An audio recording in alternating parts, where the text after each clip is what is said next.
Yeah, let's get right into it. What we're going to cover today is, first of all, introducing your host Amber, whom some of you will already know, and Amber and I are going to talk about what it is you need to know. This is the most important part. What do you need to pack? What do you need to bring? And how much money? And how? And all those questions that you have probably already been thinking about in anticipation of making the trek to New Zealand.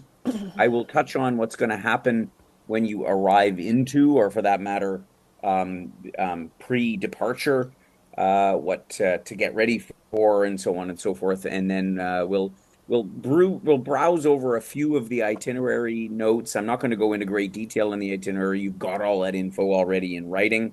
But the most important thing is to make sure that you have any questions answered. Hopefully, we'll do that in the course of the webinar. But of course, if something pops into your mind over the next 30 minutes or so, then please type that either into the chat box or the Q&A box. A couple of you have already done that. Hello, Sherry. Hello, Bob and Jennifer. So either one will do. We see them both, and then we will address your questions in the Q&A section of the webinar.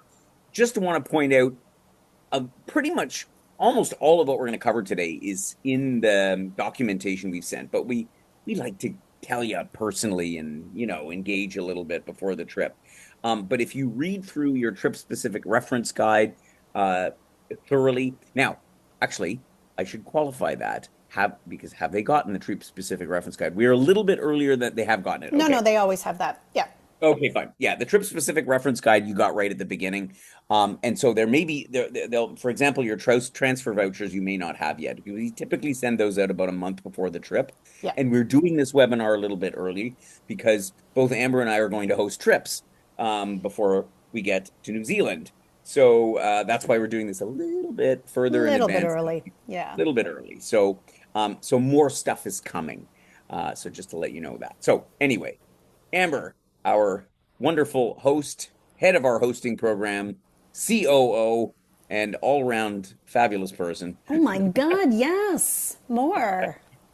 All of what you've said is completely true. And yes, so I'm very modest as well. So, Very hello, modest. everybody. I am going to be your host partly for this trip. So, lucky you all. I will be hosting. Gordon will also be hosting. So, you're getting a 2-for-1. So, we unfortunately had the original host that was scheduled has had a family emergency and has made it so that it doesn't work to come to New Zealand. So Gordon and I are coming in. I am going to be your host for the beginning of the trip in Auckland. Gordon will be coming in. The two of us will be together, and then Gordon will be taking you on your merry way for the balance of the trip. So you get both of us. So what's You our get job both. is you get both of us. So what's our job as a host? So our job as a host is to really cross T's and dot I's to make sure that the trip that you're hoping to have is the trip that's happening. We're the ones that get to sweat the small stuff so that you get to go on vacation and enjoy yourself. We liaise with the local partners. We liaise with the hotel. We try to take like some of the like rough corners off for you so there's a little bit less friction. And generally, we are on the trip with you, adventuring and, being a fellow traveler. So it's really, really a privilege for us to be on this. I have hosted a wheel and anchor trip, though it was a different itinerary in New Zealand. And the truth is, I'm like so thrilled to be coming back. Like, ooh, I'm so sad that I'm missing out on some of the itinerary, which were some of the most surprising and favorite parts of the trip. So just really, really looking forward to it. Everybody will be wanting to reach out to me on Telegram. So I know Gordon's Telegram handle and my Telegram handle will have been provided to you. As long as you reach out to me, because I'm going to be there in the beginning, I will make sure that you're connected with Gordon. So you don't have to, if you're like nervous about reaching out to both of us, I'm the most important one. So just reach out to me so we can make sure I can facilitate your arrival and that all is well. Inside of flights or any delays and that sort of thing. It's going to be me that you're communicating with. And so, unfortunately for Exactly. Gordon, And I'm the most important one. the most important one, Most yes. Say that important again. one. Say that Yeah. again, just to Just hammer that saying. point. Just saying.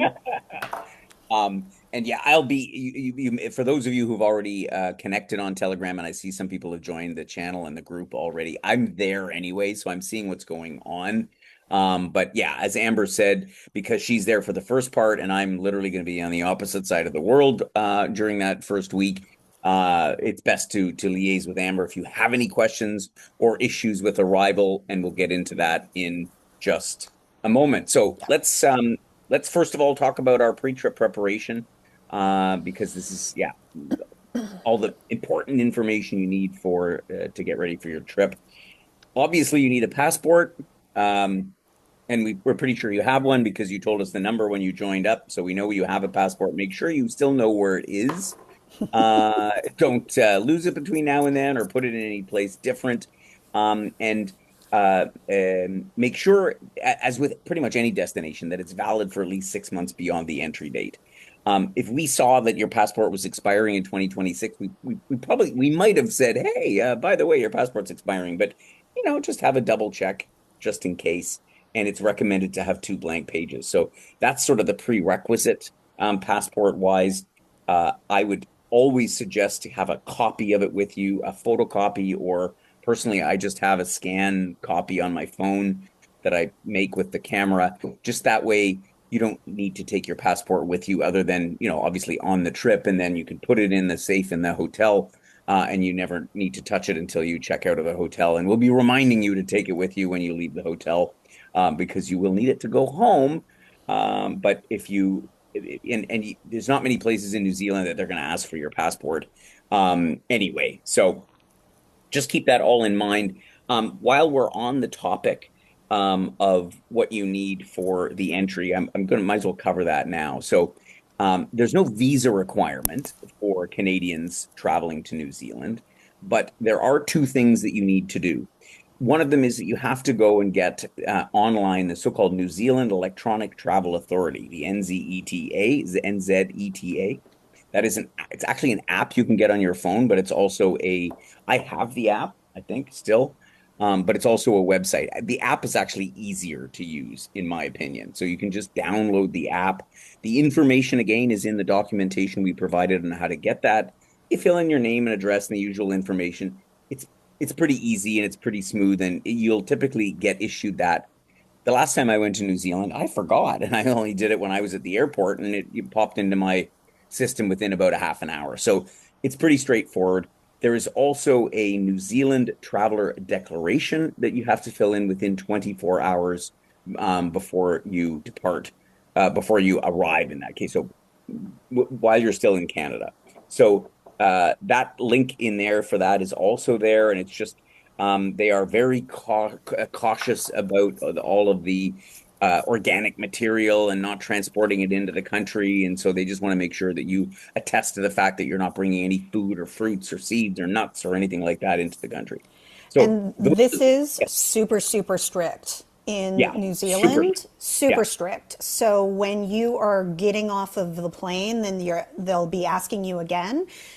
Any packaged food, they will go through. You will see people who are hiking with their food all packaged, and they'll be pulling out every single thing. Like in Canada, we're a little like, oh yeah, I pulled off a granola bar from the plane. In New Zealand, they're serious about this, as well as any countries that you're coming from, because there's different treatments for your shoes depending on where you're flying through. So just be prepared that there's a little bit of a bureaucratic way that you'll be being screened upon arrival, and just yeah, make sure that it is accurate, because every time I've come through New Zealand, I've watched people being fined for inaccurate representation of what yeah. they were carrying and where they had been. Yeah. Australia and New Zealand take these things super seriously. Yeah. So, Yep. thanks for emphasizing that because I Yeah. think that's really important to know. But yeah, once you've got all that handled and that those boxes checked, you're pretty much good to go. In terms of other documents, I say you don't need anything sort of formally to enter the country, but keep in mind things that you might want to have at least stored on your phone. I mean, these days we store everything on our phones, but maybe not. Prescriptions, phone lists of your friends are probably in your contacts anywhere. the password for your Gmail account is always one that we find that, folks will arrive and go, "Oh, I got logged out of my Gmail somehow. How do I get back in? I didn't bring the password with me." That's inconvenient. So passwords is can be useful. You never know if you have to do some online banking or something like that. Keep it secure, either in a password manager on your phone or something like that. But always think a little bit out of the box. I was going to be away. You're away for however long you're away. 3 weeks is this trip, but maybe you're going to Australia as well. But I always think about it in terms of if I was going to be away from home for 6 months, what would I need to know? Think in those terms because it's super helpful because when you forget something at home, Yeah. what you Well, could and I do. think the other thing to think about too is if you're changing out your SIM card, any authenticators. So, like, can your credit card authenticate through an app? Do you have Google Authenticator set up on your phone? Because that makes it that you can automatically get back into your Google super, super easily if you can't receive a text message to your regular number.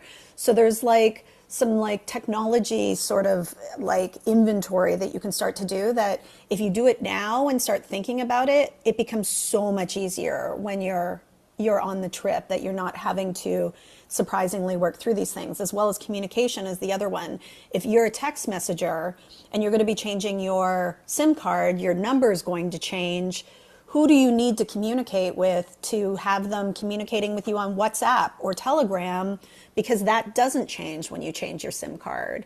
That's an Exactly. app that you can, or Messenger. So it's like thinking through these things just has you as a traveler show up and feel so much more grounded and like confident to think about them now. And we've got the time now to figure it out. You got the time. You got the time. You got an extra 2 weeks because we're doing the webinar Exactly. early. Yeah. Good.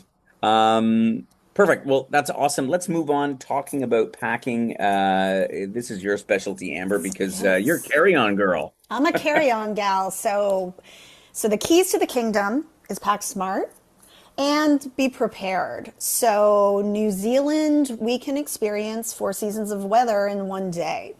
So we really need to think through what we're wearing. Layers is the keys to the kingdom because the different places in Australia, we're going to have slightly different weather. Once we're in Auckland, like Auckland, we will have like 20s, sometimes approaching 30s, low 20s. But in Queenstown, we will be in the teens and it can go down to single digits at night. And so you really want to think about layering and making sure that you're able to start out warm, peel off as we go, put your things into your day pack, and still be comfortable. For me, merino wool is like the number one in New Zealand. And it's a light layering piece, but it warms and cools. So even just a merino t-shirt. The good news for all of us is merino wool comes from New Zealand. And so it is readily available. And the biggest shopping regret I have from my last trips is not buying more merino wool while I was there. So putting that on your shopping list and leaving a little bit of packing room makes a ton of sense.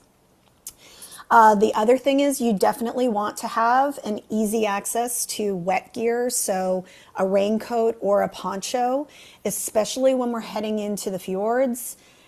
It's let's hope there's rain because that's the most spectacular vistas when there is rain. But it's wheel and anchor trips are rain or shine. We don't melt, so have packable rain gear with you that you can carry. You'll also want to have footwear that works in a few different weather.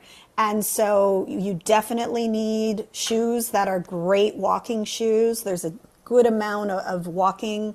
There's some trail, options and free days. You probably will be hitting some trails because they're right in the cities even. But you'll also want to make sure that you have sandals and have access to sandals, keeping in mind that we could have sun and we could have rain at this time of year.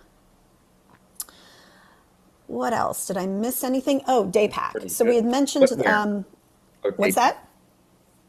What did you say, Gordon? Footwear as well. I think I just talked about footwear. Oh, you did. Did I just miss that? Okay. I That's was like, okay. You're just all right. having a little senior moment. You're just having a Yeah. little snooze. It's Don't say okay. it. So day Day pack. pack. So Yeah. we do recommend having a pack that you can carry with you. So oftentimes we can leave it on our transport, and so you just want to make sure that you can carry your medications. I sometimes even bring a change of shoes. Like if we're having a lot of walking that day, a change is as good as a break. So if I'm starting to get blisters in one pair of shoes, I'll change to another pair of shoes. And it's like something that I just pop into my day pack. Sunscreen, hat, umbrella, your water bottle. You'll just want something so that you can grab it and go and always have it with you. So, whatever you're planning, plan a little day pack so that you can feel, again, ready to go and feel super, super prepared for, daily on our excursions, whatever comes. You'll also need a travel adapter, Yes. uh, because the plugs in New Zealand are basically like the plugs in Australia, Yeah. right? They're Yeah. they're and they're odd because they're not European plugs, they're not UK plugs, they're different altogether. Now Yeah. the universal adapters will work there, but um, yeah. So if you don't already have one, it's good because you can probably find it there. Um, but who wants to look for a travel No. adapter when you get there? No. Deal with it at home. Amazon, You've got you time. can grab one on Amazon for like $17. Like just get her Exactly, ordered. And then, exactly. And then yeah. you can take it on all the trips. You don't have to worry about it. It's probably Yeah. already in your suitcase anyway. The voltage there is 230. So much like Europe or frankly most other parts of the world outside of North America, not an issue for most of your devices because most chargers, well, pretty much all chargers that have been made in the last 15 or 20 years all take dual voltage. But if you have anything unusual, if you have a hearing aid charger, or if you're taking a device with a heating element like a hair straightener or a hair dryer or something like that, those kind of things may be single voltage. So just take a look of in terms of what electronic appliances you're bringing, just to make sure that and then you have to ask yourself if you do have something that is only on North American voltage, do I take it? And then I have to get a voltage converter, which is not, I mean, you can get them on Amazon as well, but it's also heavier and it's a bit bulkier and do I really need it? So that's the question to ask yourself. I think we've covered everything pretty much in packing as far as my notes are concerned.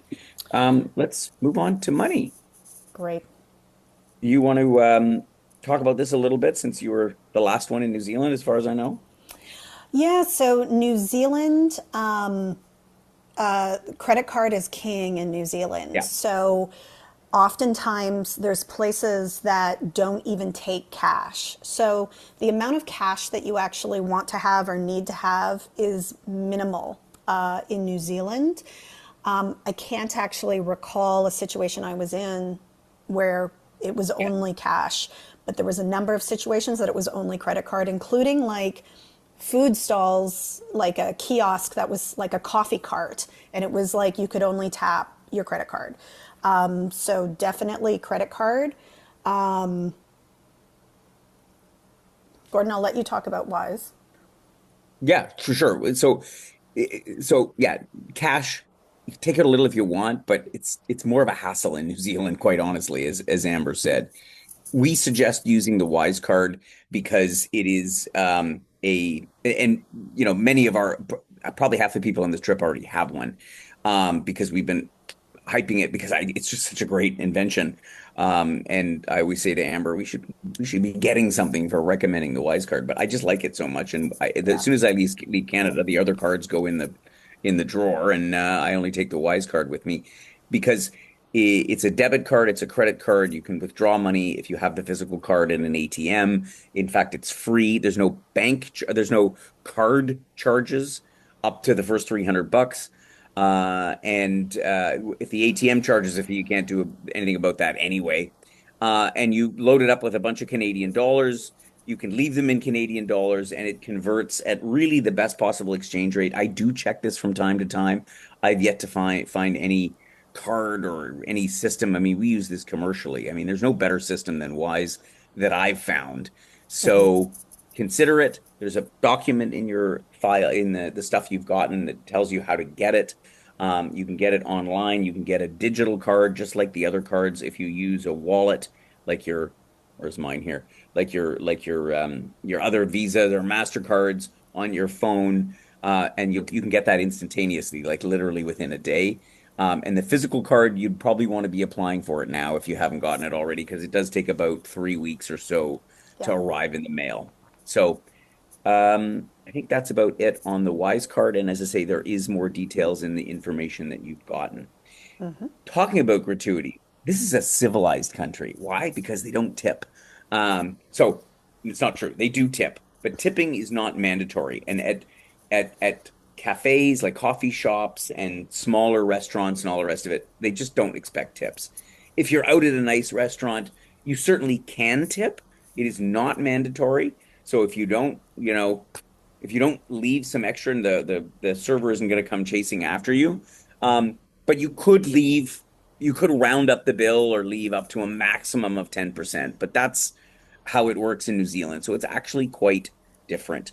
The only, so Now most of the gratuities for the trip are already included because built them in, we baked them into the price. So Amber will take care of your drivers, the guides, any, well, in this case, servers don't get tipped anyway. So anybody that provides a service to the group as a whole during the course of the trip will be looked after by Amber.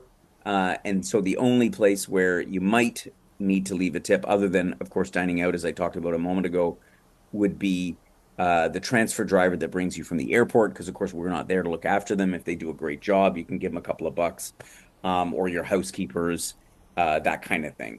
So that's the story on gratuities, and Amber will mention this all again during the orientation when you all arrive in New Zealand. We'll talk about mobile communications, how to stay in touch. I'll talk about your phone and the SIM card, and Amber can tell you all about Telegram because it is mandatory. And so it's mandatory to bring your phone. Pretty much everybody does. Let's face it, we don't leave a room without our phone, let alone the house these days.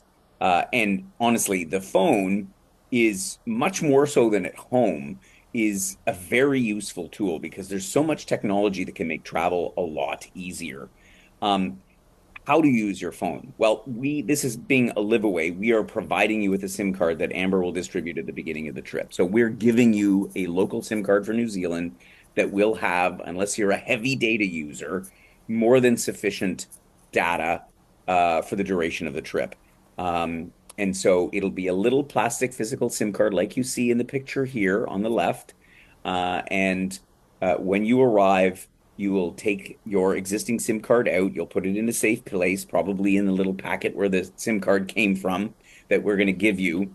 And then you stick this one in and you've got data. So your phone works exactly as at home, with the exception, as Amber said at the outset, that the SIM card is your phone number. So when you take the SIM card out from home, your phone number is out of the phone. So you cannot be contacted on that phone number. You'll have data, and so you'll have access to all the apps and your emails and your banking, everything that is on your phone, but the phone will not work, or it will not Well, it work will not work original with your number. with the original number that you have from home. Yeah. So since a lot of people at home still use text messaging, as I like to say, the old-fashioned way of doing it, but it is still quite common in Canada. You won't be able to text message people because, well, you might be able to text message them, but they're going to see a number from New Zealand. So just keep that in mind. As Amber said at the beginning, if you're used to text messaging with people, friends or family or kids or whatever it happens to be, tell them, please, for the next few weeks, I'm going to be in New Zealand. You need to email me. You need to WhatsApp me. You need to send me a message by any other way other than by by text message. So that's basically it on the phone. And as I say, you can use Google Maps, you can use Google Translate, you can use to find restaurants. Like, it's so handy, and it just allows you to do so much more. So it's such a benefit to have it. But for our purposes, Telegram is the reason that you need to have your phone, and Amber's going to tell you about that. Sure. So Telegram is the app that we use on all of our trips as the primary form of communication and staying in touch.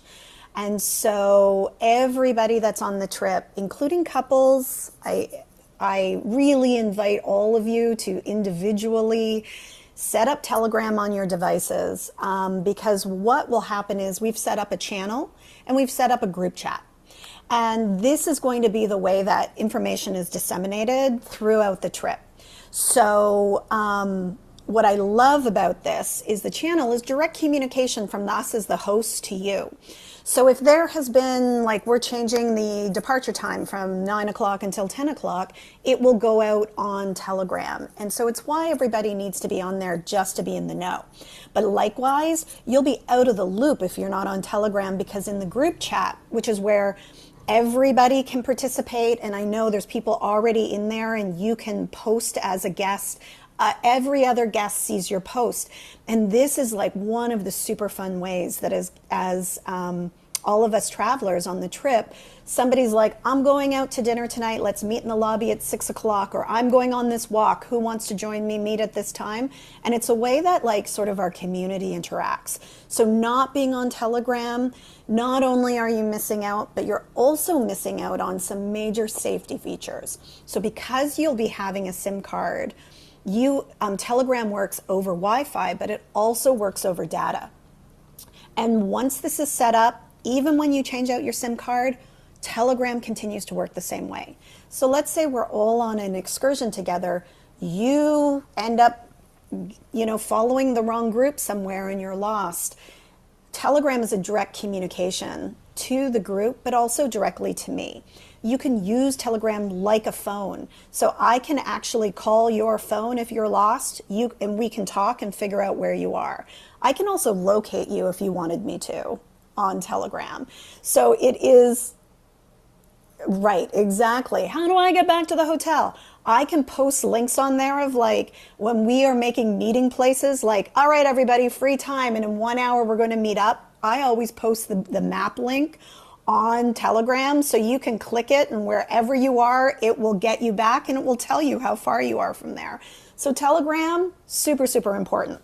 This is also going to be how you're going to communicate with me in the event you have left, you've departed, and you've missed a flight, you've missed a connection. You need to let me know so I can update your driver.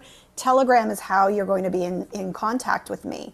So it's why it's super important that I want all of you to get on Telegram now, get Telegram set up on your phone, and you're going to reach out to me using my Telegram handle. In the chat, you'll just search for it, which is in all the documents that we gave you. It's the @AmberR_WA. And you'll find me, we'll have a direct chat, and then that way we know that all of us are going to be synced up and able to be in communication the entire trip. You got it. That is a very, very thorough explanation and important justification why to have it. So get it, have it ready, and you're good to go. Health and safety. I'm going to just touch on this one. I think most of this is probably stuff you already know, goes without saying. First of all, if you develop a symptom of any kind during the trip, or if you arrive, if you brought a cold or a flu with you from Canada, let's hope not. Seems to be a plethora of motorcycles going by my house tonight. If you arrive, if you have any kind of symptoms, then please wear a mask. There's so much going around these days, and for the benefit of our group, I mean, we're going to be traveling by, mini coach here and there. We're going to be in close quarters and dining and doing all kinds of things together. So it's really nice not to infect our fellow members if we are feeling a little bit under the weather or worse, or if it's yeah. Anything We else? won't say that. We won't say the C word. We're not saying the C word. We're not even going to mention that. But I think really underscoring this, that as part of our values at Wheel and Anchor is really being a good fellow traveler to the people sitting next to us, that I just really want to underscore that as the host, this is a policy that I will be reminding people of. That I know we get sniffles and we get coughs and we think it's not a big deal. Bring your disposable masks, because we will be asking you just to pop it on so that other people around you aren't feeling anxious. We have all had the experience on an airplane of the person next to us just hacking a lung and it feeling so uncomfortable. For all of our comfort levels, we just want to make sure that we're all on the same page, that we're just going to pop it on, even if you're like, you're not communicable.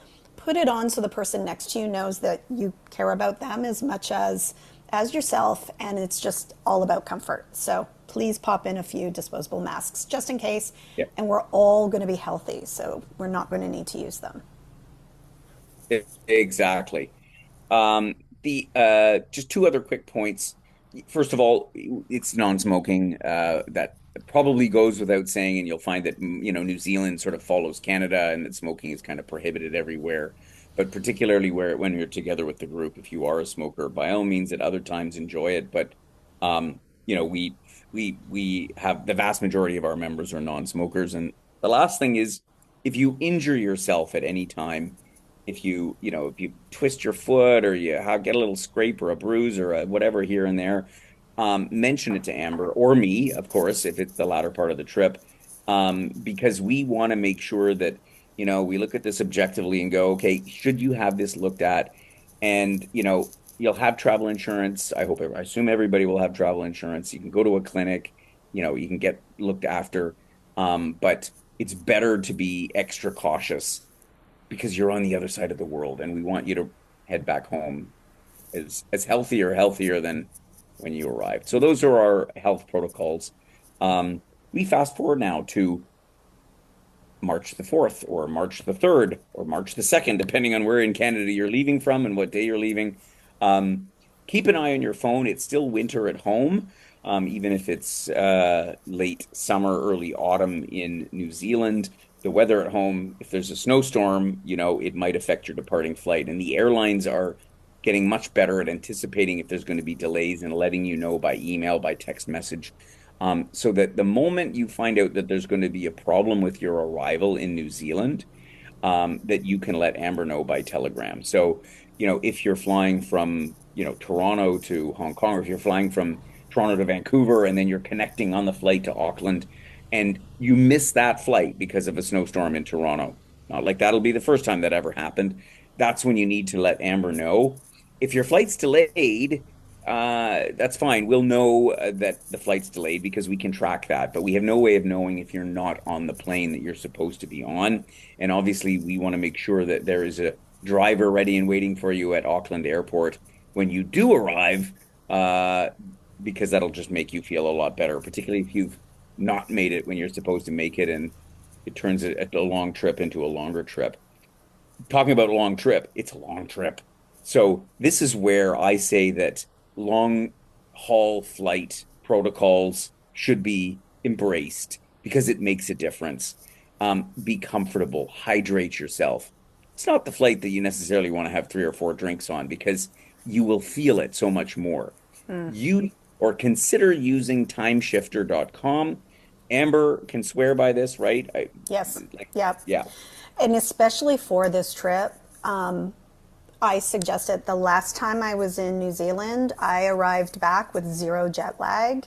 You obsessively following 3 days before I flew, the time shifter, it gives you a schedule to start to change your circadian rhythm.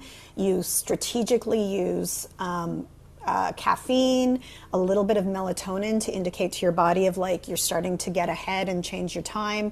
And it's customized to your flights, your schedule, your bedtimes that you like to adhere to. And on a trip like this, where they say that jet lag can last 1 hour per day, and we are like, it depends on where you are, but 12 to 18 hours essentially difference. This is really like a good use of time. So I highly, highly suggest downloading Yeah. Time Shifter and using it for sure. Yeah, because there's nothing worse than being like having that feeling at the end of the day, and it's just like gonna drag yourself to dinner, and Yeah, we want to mitigate that as much as possible. So absolutely. that's what to do before the trip. On the flight, be comfortable, and you'll arrive into Auckland by whichever route that you are taking. And once you clear immigration and customs and pick up your bags, You will be met in the arrival hall by our transfer person, who will have a sign with your name and or wheel and anchor on it. Typically your name. So just look out for that. Sometimes there's a lot of these guys, so you have to sort of look around the corner and here and there because, yeah, they're not always right there where you think they're going to be. Uh, And typically, if you Gordon, don't find it, Gordon, yeah, may I? So yeah, your transfer, so just to really clarify, your transfer vouchers will be coming to you. And you'll want to take a look at your transfer vouchers and yes, just make sure that your flight information is correct. And because that's the information we have passed on to our operator. yes. Wheel and anchor transfers are included on day one of arrival, March 4th. So with a caveat. So if you're coming in on March 2nd, you will have been refunded for your transfer and you're going to organize your own transfer. You'll still receive a voucher just to confirm that that's the case, if that's what's happened. Why we have done this is we find it's so much easier for it to be in your control arriving in early because myself as the host may be on a flight and I'm not there to facilitate the transfers, which I will be there for Yeah. March 4th. For anyone coming from Australia and you've used the A to B stress free, that transfer in New Zealand and the flight and the transfer will also be set up. Your two transfer vouchers will correspond accordingly for the two trips. You'll want to double check those. If you have a flight change or you notice something's off on your transfer voucher before the trip starts, you'll want to reach out to our administrator, Aura, our sales administrator. So it's Aura at wheelandanchor.ca, and just reach out to her with your voucher and say, hey, I have a question about this, or I think there's something off. Once you have left for traveling, if you have an issue with a delay or a change in the flight, that's when you'll reach out to me. So that's sort of the transition. If you have a change of flight or you have an issue with the transfer, until the day you're leaving on your flight, you reach out to Aura and she'll take care of everything with the operations. Once you're on the trip, it's me that you're going to reach out to, if that makes sense.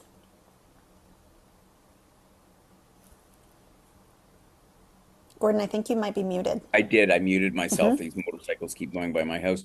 Okay, Yeah, you covered that perfectly, and thank you for elaborating on that because it's perfect. really important. Yeah.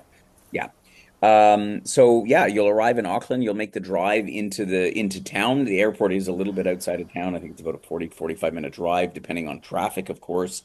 And then you'll be off to the races. You'll meet Amber and the rest of your fellow members that are participating on the trip, and the adventure will begin. So this trip obviously is separated into three segments. The first week being up in Auckland, the capital city, of course, of New Zealand, a beautiful city, a hilly city. And you're going to be exploring the city. You've got free time to do that.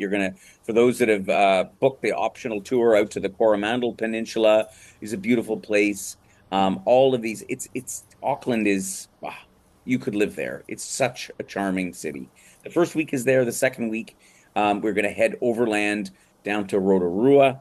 This is the center of Maori culture in New Zealand and also the geothermal activity. So we're going to visit the hot pools and see the geysers and all the rest of that kind of stuff. It's super cool. I particularly love the Maori culture. It's phenomenal.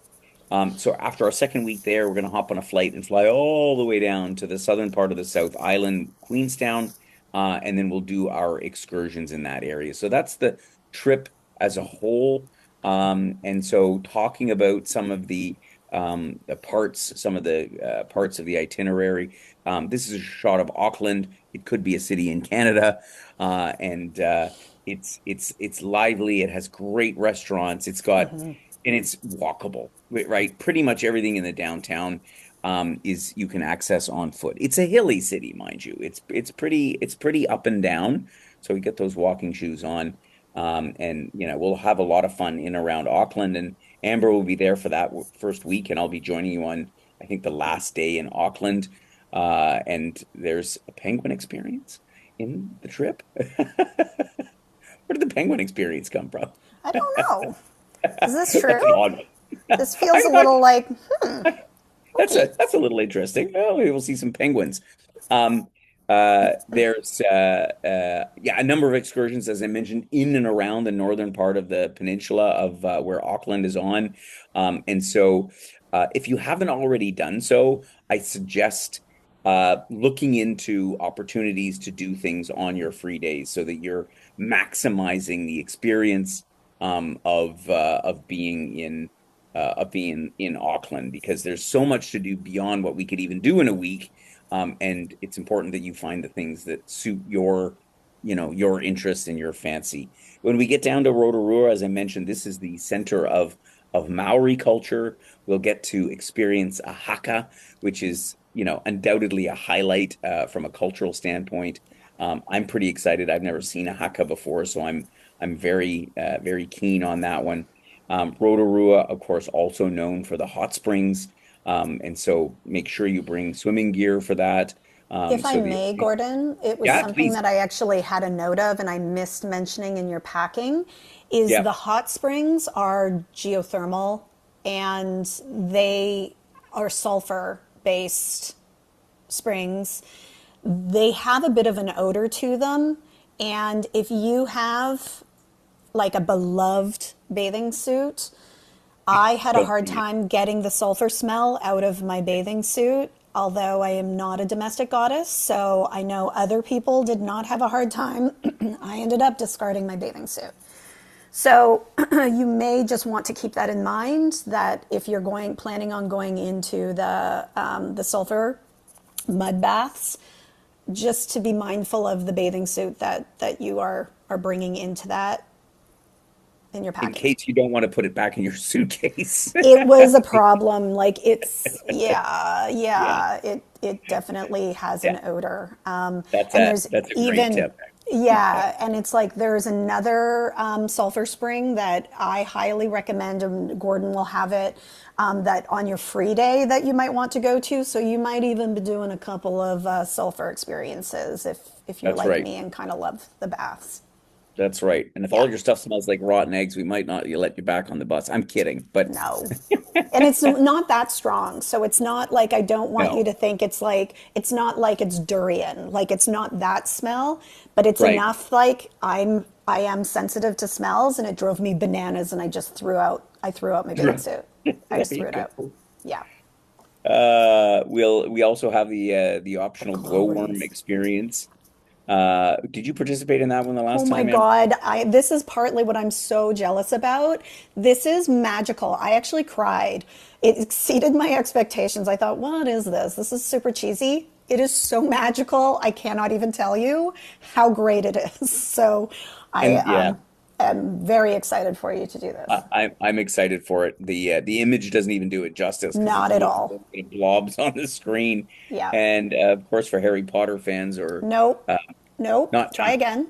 I get this mixed Lord up. of the Rings. Lord of the Rings, Harry. I am not a fan. Or I should say I'm not a fan, but I'm not a fan. So I Okay, get but the mixed teams. here's the other thing. I also am not a fan. I have not seen the movies. I think I've watched pieces of I haven't it, read the but book. I don't know anything about I think I read it in it. grade 9. I was a little like, why are we doing this? This was one of my favorite things. Oh my God. This again was so exceeded my expectation of like understanding cinema and that this is the actual place where they filmed one of the films and seeing the cinematography. This was a highlight in the most unexpected manner, and I am so not this person that I would do this again 20 times. It was so great. Yeah, there you go. Makes me excited about it as well. But I have heard the Perfect. same thing from others. We know people that have traveled all the way to New Zealand just to do this. Yes, So, right? Exactly. Yeah. anyway, but moving along because we don't want to keep too much more of your time. We're going to be spending the last week in Queenstown. It is as beautiful as it looks here It's on more the lake. beautiful. It's more beautiful. This is the center of sort of outdoor activities in New Zealand because of the mountains and the lakes, and of course the incredible fjords, Lake Wanaka. I mean, this is the part of New Zealand where you just go, wow. It is breathtakingly beautiful, and of course the day trip to Milford Sound, probably the highlight of the South Island experience.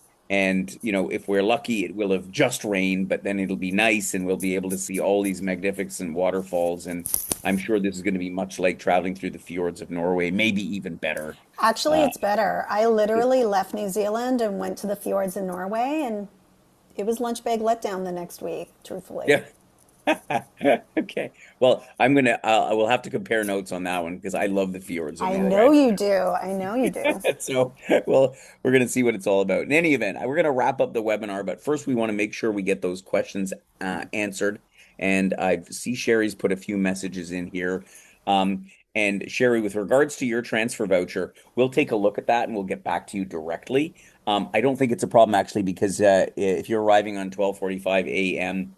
on March the 3rd, that would be the next morning. So that's probably correct, but nevertheless we'll make a note of this Perfect. Yeah, and and Sherry reached out to admin, so that's exactly what she should do, and then Aura will get back to you.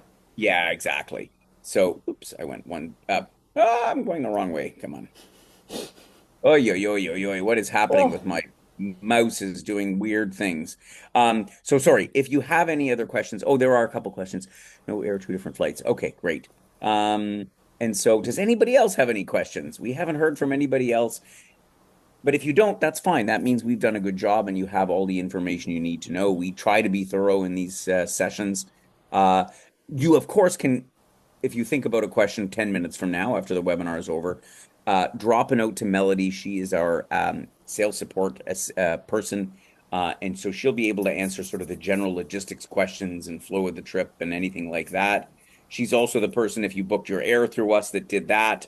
And then if it's administrative, of course, whoever you are corresponding with last is all you can also reach out to for the question because um they'll obviously be familiar with all your info. So no matter who, and then Amber is there as well, and on having Telegram. hosted one of these on Telegram, hosted one of these trips before, she has the firsthand knowledge of New Zealand. And the bottom line is we're there to help and make sure you've got everything you need to know. And let's see, is there anything else? I haven't seen any other questions. Nope. I think we're going to have to wrap it up there. Beautiful. All I, right. yeah. So I hope we are going to have a great trip together. And I look forward to seeing you in New Zealand. Uh, and first, Amber, you're going to be traveling with some folks that are doing both trips, right? There's a couple of us that are doing Australia and then coming on over to New Zealand. So, Amazing. yay. Yeah. Yeah, perfect. So I Perfect. look forward to all of that. And if there's anything, reach out to me on Telegram directly, and I'm always happy to help. So I'm really looking forward to this and seeing all of you there. Yep. Likewise. So take care. Stay warm until then. Yeah, And I'll be thinking of you. And we'll see each other in March in New Zealand. beautiful. Bye, Have a everybody. good day, everybody. Bye bye.